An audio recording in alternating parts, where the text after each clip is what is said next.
하나님 말씀 보겠습니다. 하나님 말씀 창세기 42장 26절부터 38절까지의 말씀을 보겠습니다.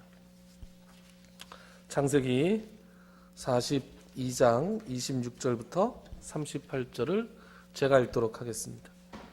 그들이 곡식을 나귀에 싣고 그곳을 떠났더니 한 사람이 여관에서 나귀에게 먹이를 주려고 자루를 풀고 본즉 그 돈이 자루 아귀에 있는지라. 그가 그 형제에게 말하되 내 돈을 도로 넣었도다. 보라, 자루 속에 있도다.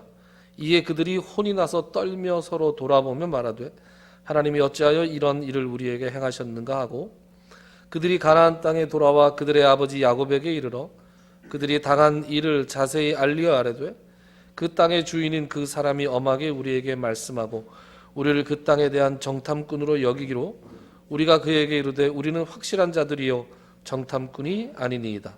우리는 한 아버지의 아들 12형제로서 하나는 없어지고 막내는 오늘 우리 아버지와 함께 가나안 땅에 있나이다 하였더니 그 땅의 주인인 그 사람이 우리에게 이르되 내가 이같이 하여 너희가 확실한 자들임을 알리니 너희 형제 중에 하나를 내게 두고 양식을 가지고 가서 너희 집안의 굶주림을 구하고 너희 막내 아우를 내게로 데려오라. 그러면 너희가 정탐꾼이 아니요 확실한 자들임을 내가 알고 너희 형제를 너희에게 돌리리니 너희가 이 나라에서 무역하리라 하더이다 하고 각기 자루를 쏟고 본즉 각 사람의 돈뭉치가 그 자루 속에 있는지라. 그들과 그들의 아버지가 돈뭉치를 보고 다 두려워하더니 그들의 아버지 야곱이 그들에게 이르되 너희가 나에게 내 자식들을 잃게 하도다. 요셉도 없어졌고 시므온도 없어졌거늘 베냐민을 또 빼앗아 가고자 하니 이는 다 나를 해롭게 함이로라. 르우벤이 그의 아버지에게 말하여 이르되 내가 그를 아버지께 데리고 오지 아니하거든 내 두 아들을 죽이소서. 그를 내 손에 맡기소서. 내가 그를 아버지께로 데리고 돌아오리이다. 야곱이 이르되 내 아들은 너희와 함께 내려가지 못하리니 그의 형은 죽고 그만 남았습니다. 만일 너희가 가는 길에서 재난이 그에게 미치면 너희가 내 흰머리를 슬퍼하며 수올로 내려가게 함이 되리라. 아멘. 지난 시간에 우리는 그 요셉이 형들을 아주 엄격하게 대하면서도 한편으로는 굉장히 세심하게 배려했다라는 말씀을 살펴봤습니다. 그래서 그들이 애초에 목적했던 곡식을 챙겨줬을 뿐만 아니라 그 곡식 자루에 그들이 곡식 값으로 냈던 돈도 도로 넣어줬고 그리고 심지어 그들이 길을 가는 도중에 먹을 양식도 챙겨줬다.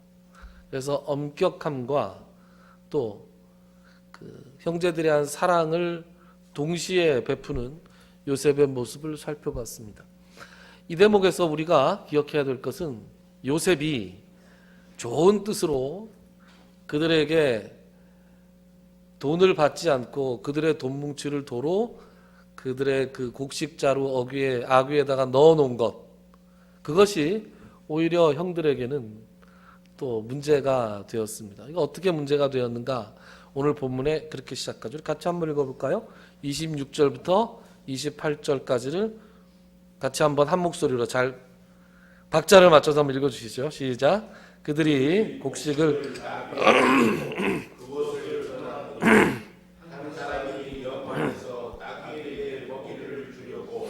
자루를 풀고 본즉 그 돈이 자루 아귀에 있는지라.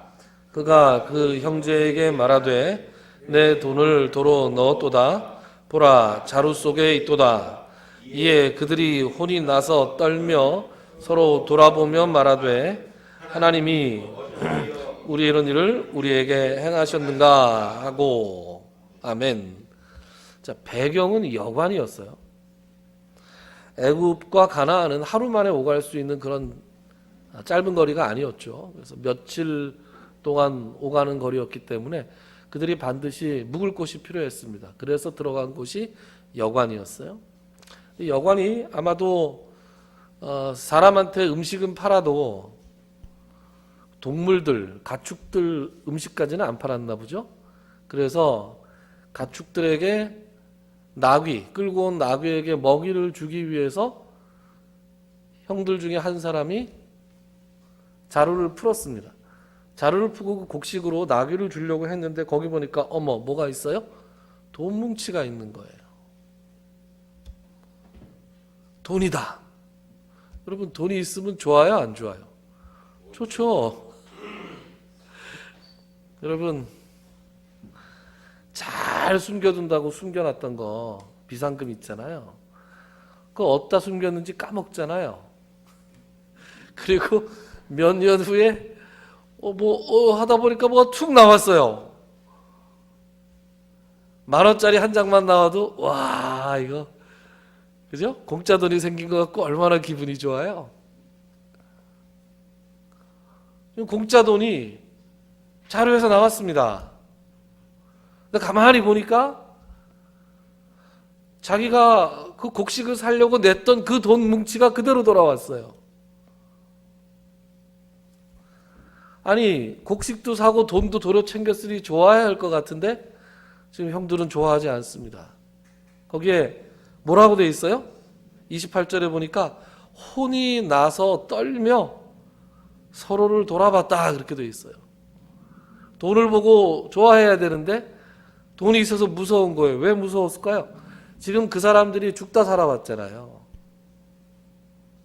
간첩으로 몰려 죽을 뻔했는데 아직 완전히 산 것은 아니죠. 아직 완전히 산 건 아니고 베냐민을 도로 데려가야만 지금 볼모로 잡혀있는 시므온을 구할 수 있잖아요. 그래서 지금 가뜩이나 간첩으로 몰려 있는데 이제 도둑놈으로 몰리게 생겼잖아요. 3일 동안 감옥에 있어 보니까 그 감옥에 있을 만한 곳이 아니더라. 그래서 또 거기다가 이제 자기들이 길을 떠나기 전에 요셉이 어떻게 했어요? 시므온을 그냥 남으라 그런 게 아니라 시므온을 자기들이 보는 앞에서 결박해가지고 끌고 갔잖아요. 그러니까 굉장히 겁을 엄청 집어먹었단 말이에요. 근데 베냐민을 데리고 가면 이제 간첩 혐의는 벗을 수 있는데 돈이 지발로 걸어서 자루에 들어왔습니다 소리를 어떻게 합니까? 그걸 믿어주겠어요? 근데 지금 와, 큰일이 났다 이제. 그렇게 겁을 잔뜩 집어먹은 겁니다. 그래서 그렇다고 도로 돌아갈 수는 없고 일단 베냐민을 데리러 가야 되니까 그들이 길을 계속해서 갑니다. 발걸음이 무거웠겠죠. 그 무거운 발걸음을 이끌고 이제 가나안 자기 집에 도착한 형들이 아버지 야곱에게 자초지종을 설명하고 있습니다. 그 자초지종을 설명하는 대목이 29절부터 34절입니다. 좀 길긴 하지만 자초지종을 어떻게 설명하나 여러분들께서 한번 읽어주시죠. 같이 한번 읽습니다. 29절부터 34절입니다. 시작. 그들이 가나안 땅에 돌아와 그들의 아버지 야곱에게 이르러 그들이 당한 일을 자세히 알리하되 그 땅의 주인은 그 사람이 엄하게 우리에게 말씀하고 우리를 그 땅에 대한 정탐꾼으로 여기기로 우리가 그에게 이르되 우리는 확실한 자들이요 정탐꾼이 아니이리라. 우리는 한 아버지의 아들 12 형제로서 하나는 없어지고 막내는 오늘 우리 아버지와 함께 가나안 땅에 있나이다 하였더니 그 땅의 주인인 그 사람이 우리에게 이르되 내가 이같이 하여 너희가 확실한 자들임을 알리니 너희 형제 중에 하나를 내게 두고 양식을 가지고 가서 너희 집안의 굶주림을 구하고 내게로 데려오라. 그러면 너희가 정탐꾼이 아니요 확실한 자들임을 내가 알고 너희 형제를 너희에게 돌리리니 너희가 이 나라에서 무역을 하리라 하더이다 하고. 아멘. 자, 형들의 보고를, 형들이 하는 얘기를 한번 잘 들여다보십시오. 어떻게 잘 말하고 있습니까? 맞는 것 같아요? 그런 거 같죠? 네. 근데 사람 말은 잘 들어봐야 됩니다. 한번 잘 들어보죠. 자, 형들의 보고를 정리해보면 이런 거예요. 아버지, 우리가 간첩으로 몰렸습니다. 그래서 우리 간첩이 아니라 우리가 확실한 자입니다. 그래서 그 근거가 뭐냐? 우리는 다 한 아버지의 아들입니다. 원래 12이었는데 하나는 없어졌고 하나는 지금 집에 아버지랑 같이 있습니다. 아니, 한 아버지의 한 형제들을 간첩으로 삼는 나라가 어디 있습니까? 그렇게 얘기했다는 거예요. 그랬더니 그 땅의 주인이 그래? 막내가 있어? 그럼 막내 한번 데리고 와봐라. 막내를 데려오면 너희가 정직한 사람이라는 것, 간첩이 아니라는 걸 내가 믿어주겠다. 그리고 막내를 데리고 와서 너희가 정직한 사람이라는 걸 알면 너희가 이 땅에서 무역도 하게 해주겠다 라고 얘기했다는 거예요. 뭐 이상한 거 없습니까? 무역 얘기가 없었죠. 요셉은 무역 얘기를 한 적이 없습니다. 요셉은 무역 얘기를 한 적이 없어요. 그런데 이제 뭐 이럴 수 있죠. 요셉이 원래 무역 얘기를 했는데 성경 본문에서는 안 써 있었을 수도 있죠. 그렇죠? 그리고 그럴 가능성 하나. 그리고 또 하나의 가능성은 요셉의 형들이 지어냈다 이렇게 볼 수도 있죠. 두 가능성 중에 어떤 게 더 맞을까요? 후자가 맞는 것 같죠. 안 써 있지만 후자가 맞는 것 같습니다. 왜요? 왜 그럴까요? 베냐민을 지금 데리고 가야 되잖아요. 그러니까 뭐라도 좀 좋은 걸 얘기를 해야 되는데 지금 좋은 거 얘기할 게 없잖아요. 그러니까 지어낸 것일 것이다 라고 우리가 짐작하는 거죠. 성경엔 나오진 않지만. 그러고 보면 말이죠. 지어낸 말을 한 것만 있는 게 아니라 빼먹은 것도 많습니다. 그러면 거짓말이라는 건 말이죠. 거짓말이라는 건 뭘 꼭 적극적으로 해야만 거짓말이 아니라 뭔가 한두 가지를 빼도 거짓말이 되는 거죠. 솔직하게 다 얘기하지는 않는 겁니다. 그렇죠? 자초지종을 얘기하는 것 중에서 형들이 대표적으로 빼먹은 게 뭐예요? 감옥에 갔었다는 얘기는 안 하잖아요. 감옥에 갔었다 그러면 아버지가 베냐민 보내겠어요? 안 보내겠죠. 원래부터 안 보냈는데 우리가 3일 동안 감옥에 있었는데 이렇게 얘기하면 아버지가 보내겠냐고요? 안 보내죠. 그리고 우리들 중에 한 명은 남고라고 얘기했지 그 남은 아들이 어떤 형태로 지금 남아있는지는 얘기 안 합니다. 확 묶어가지고 끌고 갔다는 얘기를 안 해요. 그리고 자기들이 죽겠다, 죽일 거다라는 얘기를 그 사람이 했다는 얘기도 안 합니다. 그러니까 얼핏 읽으면 이게 지금 야곱의 아들들이 야곱 앞에서 자초지종을 아주 속속들이 이야기하는 것 같지만 실제로 그렇지 않다. 아버지를 설득할 수 있는 대목만 쏙 빼서 지금 얘기를 하고 있다. 그리고 여러분 결정적으로 무슨 얘기를 안 했습니까? 돈 얘기를 안 했죠. 오는데 자루에 돈도 들어있었어요. 이 얘기를 안 했단 말이에요. 왜 안 했을까요? 이건 설명할 길이 없어요. 아니 우리가 곡식을 사왔는데 돈이 돌아왔더라고요. 이렇게 얘기하면 아버지가 이걸 어떻게 믿겠어요? 아버지한테 설명할 길이 없는 겁니다. 그래서 돈 얘기를 쑥 뺐습니다. 자, 야곱이 이거 믿었을까요? 야곱이 이 말을 믿었을까요? 알 수 없죠. 알 수 없는데 한번 야곱의 입장에 대해서 한번 생각을 해보자고요. 야, 요거 거짓말이라고 하기에는 얘기가 너무 구체적이야. 그렇지 않습니까? 구체적입니다.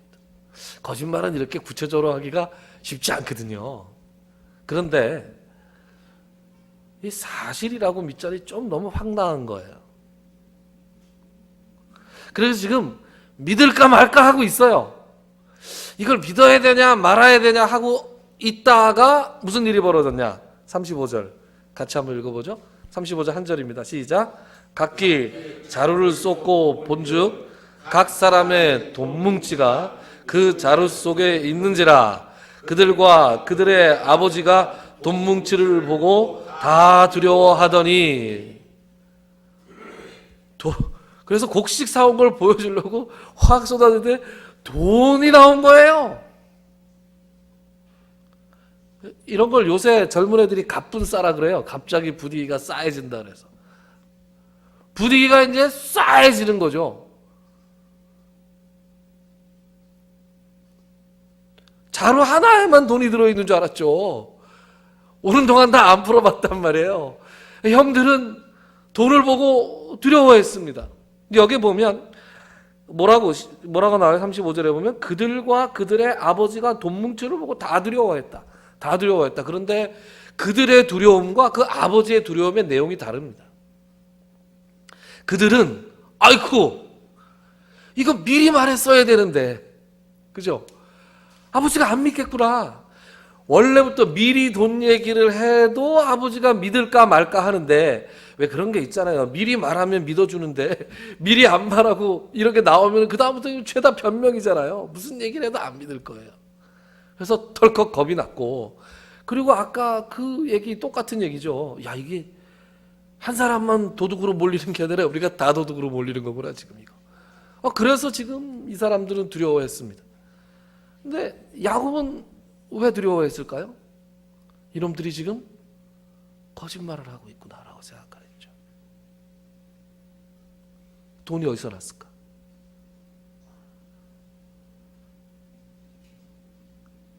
그래서 탁 드는 생각이 뭐냐 하면 시몬을 팔아먹었구나 라고 생각한 거예요. 그리고 이번에는 베냐민도 팔아먹으려고 그러는구나. 그래서 지금 야곱이 겁이 난 겁니다. 아니 왜 그러냐 하면 가만히 생각해 보니까 요셉이 없어지고 난 다음에도 이놈들의 씀씀이가 달라졌단 말이에요. 여러분 요셉을 돈 받고 팔았잖아요. 은 20개를 받고 팔았습니다. 은 20개가 오늘날의 돈으로 얼마인지 알 방법이 없어요. 은 20개가 요만한 거 손톱만한 거 20개인지 이만한 거 20개인지 알 수가 없잖아요. 그런데 제가 이렇게 자료를 막 찾다가 정확한 자료가 안 나와요. 그런데 미국에 한참 노예가 있었던 시절에 건장한 남자 노예 한 명의 가격이 지금 돈으로 치면 1억쯤 된다. 그런 얘기를 읽었어요. 그리고 이렇게 저렇게 보니까 평범한 사람이 1년 정도 받는 임금에 해당되는 게 대충 노예의 가격이었던 것 같아요. 예나 지금이나. 그럼 이게 큰 돈입니까? 적은 돈입니까? 큰 돈이죠. 큰 돈이 갑자기 생겼어요. 그러면 사람이 씀씀이가 달라지죠. 그래서 야곱이 안 그래도 의심을 했는데 그동안 이놈들이 이 나쁜 놈들이 형제를 팔아먹었구나 이런 생각을 한 거죠. 그래서 야곱이 이제 덜컥 겁이 났습니다. 그래서 36절에 뭐라 그래요? 36절 한번 읽어보시죠. 시작. 그들의 아버지 야곱이 그들에게 이르되 너희가 나에게 내 자식들을 잃게 하도다. 요셉도 없어졌고 시므온도 없어졌거늘 베냐민을 또 빼앗아가고자 하니 이는 다 나를 해롭게 함이로다. 아멘. 요셉 얘기가 왜 뜬금없이 나왔겠어요? 이 나쁜 놈들이 형제를 팔아가면서 이놈들이 뒷돈을 챙겨 이 나쁜 놈들 아마 그런 생각을 해서 겁이 더럭 나고 이제 베냐민도 그럼 베냐민 지금 보낼 수 있어요 없어요? 절대로 못 보내는 거죠. 내 목에 칼이 들어와도 이제 베냐민은 못 보내는 겁니다. 그렇게 오해를 하자 르우벤이 나서죠. 르우벤이 37절에 뭐라고 나서냐? 제가 읽어보겠습니다. 르우벤이 그의 아버지에게 말하여 이르되 내가 그를 아버지께로 데리고 오지 아니하거든 내 두 아들을 죽이소서. 그를 내 손에 맡기소서. 내가 그를 아버지께로 데리고 돌아오리이다. 굉장히 비장하고 굉장히 진심일지 모르겠는데 할아버지가 손주들을 죽인다고요? 이게 있을 수 있는 얘기입니까? 그리고 르우벤은 이미 아버지한테 워낙 찍혔기 때문에 르우벤이 무슨 얘기를 해도 아마 야곱은 안 들었을 거예요. 르우벤이 뭘 했어요? 아버지의 부인하고 동침을 했었잖아요. 그래서 르우벤은 이때부터 장자로서 인정을 받지를 못했습니다. 아버지한테도 인정을 못 받았고 형제들 사이에서도 리더십을 잃었어요. 그러니까 르우벤이 암만 뭐라 그래도 다른 동생들이 다 팔아버리잖아요. 그러니까 르우벤은 집안에서 지금 권위를 상당히 잃은 상태입니다. 거기서 제안을 하는 것이 또 황당한 제안을 하잖아요. 제가 책임질 테니까 제가 안 데리고 오면 제 아들을 죽이세요. 아니 자기 아들이에요? 할아버지의 손주이기도 하죠. 저는 아직 할아버지가 아니라서 모르겠습니다만 요새 애기들이 이렇게 이쁘더라고요. 그러면 애기들이 이쁘면 뭐 할 때라 그러던데 엘리베이터 같은 데서 뭐 이렇게 애들한테 엄마나 이렇게 엎혀 있는 그 애들을 보면 눈이 안 떨어져요. 너무 예쁘더라고요. 옛날에는 그렇게 예쁜 줄 몰랐어요. 그리고 나서 이제 이해가 가는 게 저래서 아파트나 동네에서 보면 할아버지들이 손주를 포대기에 이렇게 업고 이렇게 댕기는구나. 네? 그렇게 되는 거구나. 모르겠습니다. 여러분, 자녀보다 손주가 더 예쁩니까? 그래요? 네. 손주는 그냥 하염없이 예쁘다고. 근데 지금 그렇게 보면 르우벤이 지금 하는 말이 이게 가당키나 한 말입니까? 야곱이 받아들일 수 있는 제안이 아니에요. 야곱의 마음을 움직일 수 있는 제안이 아닙니다. 그래서 38절에서 야곱이 결론을 내립니다. 뭐라고 결론을 내리냐? 38절에 보면 야곱이 이르되 내 아들은 너희와 함께 내려가지 못하리니 그의 형은 죽고 그만 남았습니다. 만일 너희가 가는 길에서 재난이 그에게 미치면 너희가 내 흰머리를 슬퍼하며 수월로 내려가게 함이 되리라. 결론을 내렸어요. 못 데리고 간다. 이놈들아. 이거예요. 못 데리고 간다. 그러면서 이제 야곱이 또 이렇게 얘기하죠. 내 아들은 너희와 함께 내려가지 못한다. 이게 다 내 아들이잖아요. 다.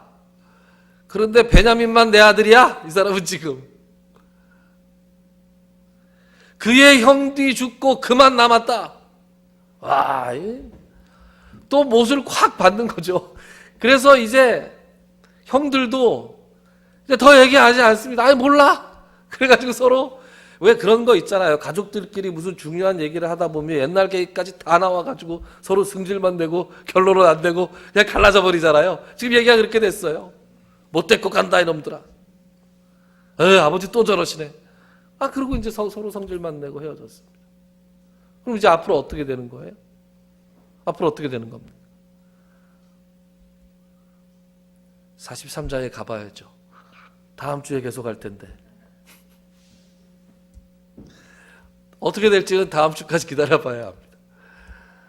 제가 여러분들과 오늘 함께 특별히 눈여겨보고 싶은 구절이 하나 있습니다. 그게 28절이에요. 28절. 제가 읽어볼까요? 그가 그 형제에게 말하되 내 돈을 도로 넣었도다. 보라, 자루 속에 있도다. 이에 그들이 혼이 나서 떨며 서로 돌아보며 말하되 하나님이 어찌하여 이런 일을 우리에게 행하셨는가? 이렇게 얘기합니다. 여러분, 이 형제들의 입에서, 이 형들의 입에서 하나님이라는 단어가 처음 나왔어요. 이놈들 하나님을 알던 사람들이 아니에요. 그런데 그들에게 어떤 일이 탁 닥치자 하나님이 도대체 우리에게 왜 이렇게 하셨을까? 라고 반응을 합니다. 하나님을 의식하기 시작한 거예요. 그 전까지 하나님을 의식하는 삶을 살았던 사람들이 아니에요. 여러분, 하나님을 의식하는 삶을 살았다면 요셉을 죽이려고 하고 요셉을 노예로 팔았겠습니까? 그런 사람들이 아니에요. 그런데 이 사람들의 양심을, 이 사람들의 의식을 하나님께서 어느 순간 깨워주신 거예요. 그 의식을 깨우는 장면이 지난 시간에 우리가 살펴봤던 그 대목에서 그 단초가 나옵니다.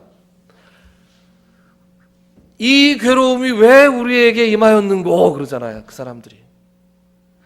우리 아우 요셉이 우리에게 목숨을 애걸할 때 우리가 그의 괴로움을 보고도 그 괴로움을 갖다가 우리가 못 본 척하였기 때문에 그 괴로움이 우리에게 왔도다. 우리가 그 아이를 해코지함으로 말미암아 그의 핏값을 치르게 되었다. 이때부터 하나님께서는 그들의 양심을 깨우기 시작하셨어요. 그래서 이들이 하나님을 조금씩 의식하는 삶을 그때서부터 살기 시작했어요. 그리고 이제 이 대목에 왔을 때 그들은 이 일이 하나님으로부터 오는 것이구나라는 확실한 의식을 하게 된 것이에요. 여러분, 우리 드라마나 또 영화나 이런 거에 보면 이 깡패들 많이 나오잖아요. 깡패들, 조폭들. 거기 보면 조폭들이 상당히 미화돼서 나오죠. 의리가 있고 그죠? 의리 있고 나름대로 인생 철학도 있고 그런데 여러분 원래 깡패라는 사람들은 그런 게 없는 사람들입니다. 깡패가 무슨 의리가 있어요? 의리 없습니다. 이 사람들은 자기만 살면 돼요. 그러니까 이 형들이 조금씩 변화되어 나가는 모습이 좀 보여요. 어디서 보이느냐? 옛날에 이 사람들 같으면 시므온이 대표로 잡혔어. 그러면 우리는 도망가요. 우리는 가. 그러면 지는 지 팔자대로 지대로 가는 거고 나는 살아서 다행이다 아마 이렇게 생각했을 거예요. 그런 성정을 가진 사람이니까 형제를 팔아먹었죠. 근데 이 사람들은 지금 뭐라고 생각합니까? 어떤 일이 있더라도 지금 시므온을 구해와야 된다고 생각을 하고 있잖아요. 그러니까 그 연장선상에서 돈을 보고도 기뻐하지 않는 거예요.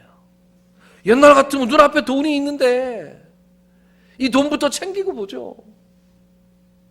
돈부터 챙기고 다른 사람을 구하고 다른 사람 얘기는 모르겠다. 지대로 알아서 살겠지. 이렇게 생각하는 사람들이 원래 나쁜 사람들이에요.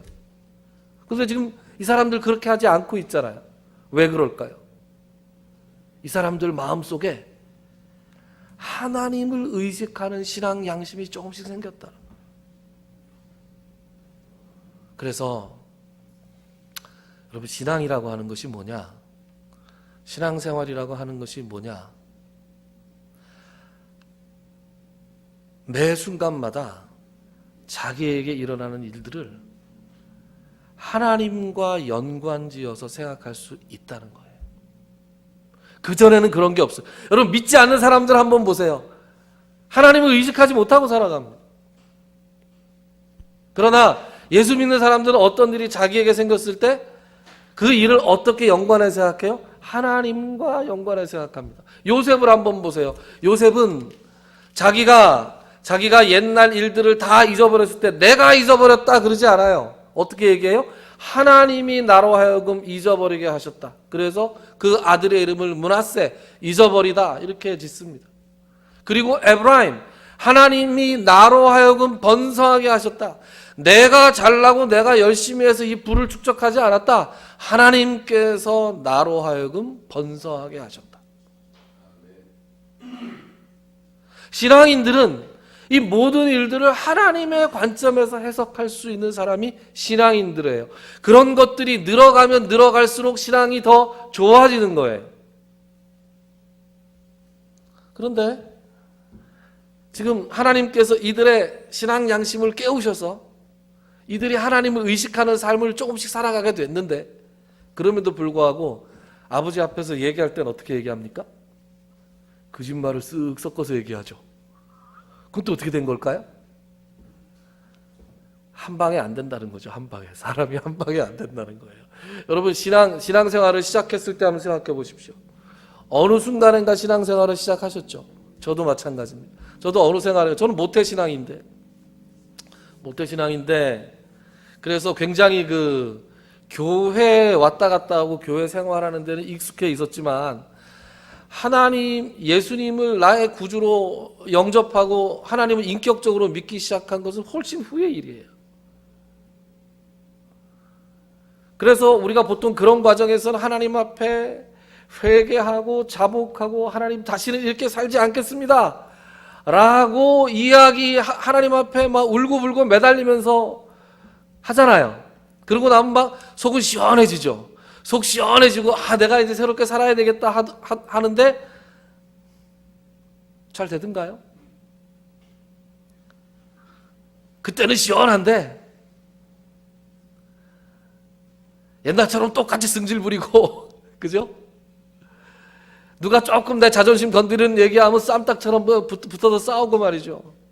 나보다 조금 약한 사람이 있으면 내가 좀 갑질하고 교회에서는 멀쩡한 얼굴로 와가지고 우리가 집살이, 권살이, 목살이라고 부르지만 우리의 삶을 누구에게 확 공개할 수 있을 정도로 우리가 그렇게 삶을 살지 못한단 말이죠.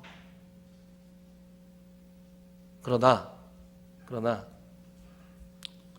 우리가 그렇게 생각해야 됩니다. 한 번에 다 되지 않는다. 한 번에 다 되지 않는다. 예수 안 믿는 사람들은 그렇게 얘기하죠. 교회 다니는 사람들이 왜 저래? 이렇게 얘기하죠. 그럼 저는 속으로 그렇게 대답합니다. 겉으로는 안 해요. 겉으로 안 하고 속으로는 뭐라고 대답하냐면 그나마 예수 믿어서 저 정도야. 예수 안 믿었어 봐. 예수 안 믿었을 때 한번 보여줄까?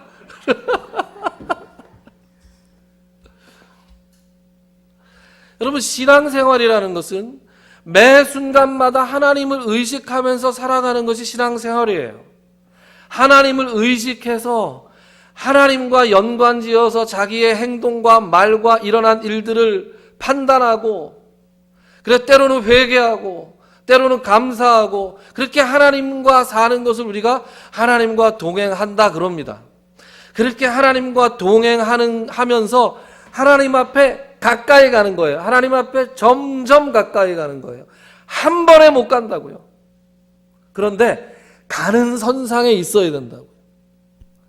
형들이 지금 하나님의 역사로 말미암아 그들의 신앙 양심이 깨어났어요. 깨어났음에도 불구하고 아직 멀었어요. 아직 멀었지만 뭐가 중요하냐? 시작했다는 게 중요해요. 그들의 양심이 하나님을 의식하기 시작했습니다. 그래서 더디지만 아직 멀지만 하나님이 원하시는 모습으로 가고 있는 중입니다. 그리고 오늘 이 자리에 앉아 계신 여러분들 그리고 이 자리에 서서 이야기하고 있는 저도 가고 있는 중이죠. 내가 갖고 있다. 내가 가고 있다. 내가 가고 있다 라는 생각을 오늘 품고 가시기 바랍니다. 내가 24시간 1년 365일 동안 하나님을 의식하며 살지 못합니다. 그런데 예전에는 10분 의식하고 살았는데 하루에 지금 20분 의식하고 살아가면 여러분 하나님께 조금 더 가까이 가는 거예요. 그런 마음으로 우리 주변에 있는 성도들을 바라보시고 그런 마음으로 우리 자신을 바라봤으면 좋겠습니다.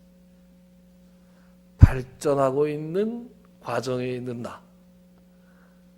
그래서 시편 73편에 얘기하듯이 하나님께 가까이 함이 내게 복이라. 뭐가 복이에요? 하나님께 가까이 가는 게 복이에요. 내가 지금 사업이 잘 되든 사업이 잘 되지 않든 내가 지금 건강하든 건강하지 않든 우리 자녀가 잘 되든 잘 되지 않든 그 모든 일들을 통해서 내가 하나님 앞에 조금 더 가까이 갈 수 있다면 그것이 하나님 앞에 진정한 복인 것을 믿으시기 바랍니다. 그 발전선상에 놓여 있는 것으로 우리가 또 위안을 삼고 오늘도 내일부터 또 다시 조금 더 가까이 가보겠다. 하나님을 조금 더 의식하고 살아보겠다. 다짐하는 여러분들이 되시기를 주님의 이름으로 축원합니다. 기도하겠습니다.